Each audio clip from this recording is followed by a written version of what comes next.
či ty sa vieš prepojiť s ľuďmi, ktorými bežne sa nespojíš na tých iných platformách, čo je veľmi zaujímavé a nikdy nevieš, čo ti zmení život. To je doba, ktorá mi zmenila život. A to sa napríklad teraz snažím vo svojom živote, že taká myšlienka, z ktorou chodím do sveta, že jedna konverzácia ti vie zmeniť život, jedna osoba ti vie zmeniť život. Hej, že možno ty dneska mi zmení život touto konverzáciou. Že nikdy nevieš, kto ti zmení život.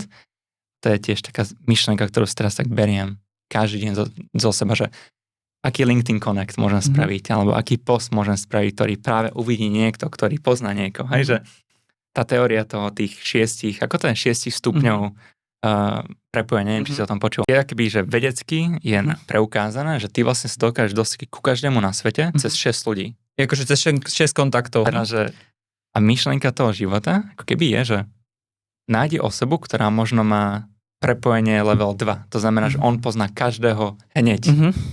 A teraz vieš, hľadáš tieto spojenia. A presne to sa mi teraz deje v živote, že spoznám super ľudí, ktorí práve pozná niekoho, ktorý toto, ktorý tento a deje sa veľa toho v živote. Čiže to si ja teraz veľa manifestujem, že pýtam si od vesmíra, aby ma dostal v živote k ľuďom, ktorí mne, mojej rodine, mojej firme, našim zákazníkom dokáže zmeniť život.